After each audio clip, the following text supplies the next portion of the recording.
road in another flat. I could hear people screaming help in the dead of night.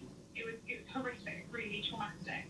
Yes, and as we just stay on these images now, we should warn people who are joining us this morning that the fire, as you can see, has taken hold in this building in West London. This is in the Latimer Road area, Grenfell Tower, and we're speaking to Sophia, who's an eyewitness. And inevitably, there are some very grim stories and details emerging from what we're hearing. Sophia, were you able to see firefighters we know are there in force? Were they able to get into the building? We've seen this morning ladders with water being sprayed into the building. That's in daylight this morning. Were they able to get into the building, do you know?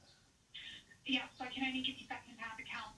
So I've heard from people who actually were inside the building and they met firemen in the stairwell. So they were inside the building. They have successfully retrieved some people from the building. Obviously, the area right next to the building is kind of very, very cordoned off and is secure. But I have heard that, you know, from the people that have been rescued, that they were rescued by the fire brigade. So, yeah, they're in there. They're doing the best they can. But the building itself is the difficulty. Apparently, the cladding is the reason it spread so fast. I don't know for sure, but this recently changed.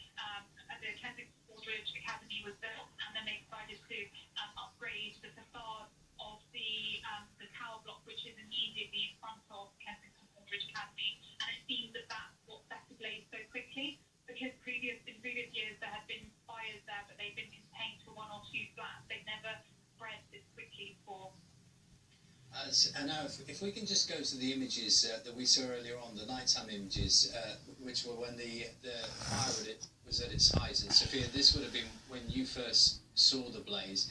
I don't know if you can give us a sense of the scale of that fire. I mean, there must have been extraordinary heat there. It must have been a terrifying thing to be near.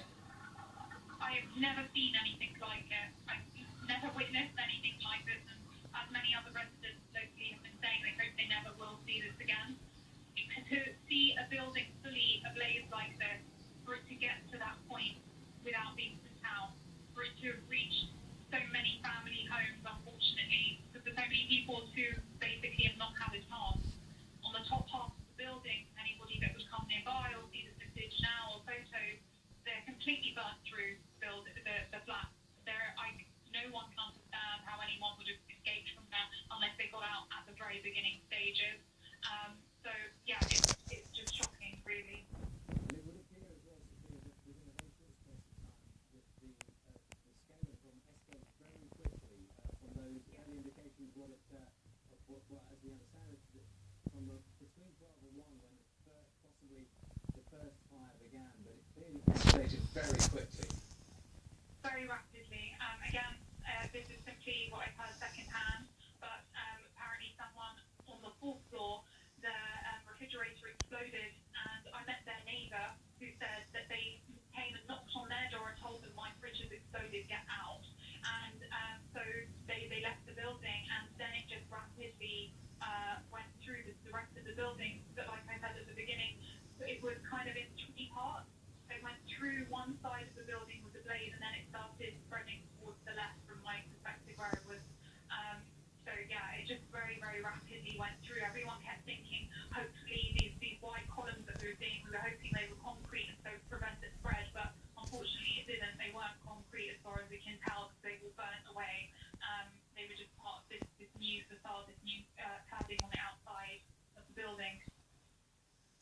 Sophia, and just as we look at the images this morning in daylight, you were saying about people you know, or people who you've spoken to who know people who lived in the apartment block. Can you give us a sense of who was living there? We're already hearing reports of many children. There are many families living in that apartment block. Many children. I mean, I can tell you something I'll never forget is hearing the children screaming for help. So for sure, loads of children. This is an area full of families and a diverse background, every ethnicity, you know, every religion. Everybody gets along really well.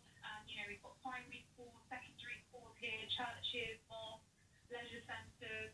You know, this is a very densely populated area, so it's affected a lot of people, and nearly everybody in the surrounding area knows people, knows someone personally, or has a family member that is in that or was in that building. Sophia, we really appreciate your time this morning. That's Sophia, who's one of the eyewitnesses who's watched as the fire has engulfed the block of flats throughout the early hours of this morning.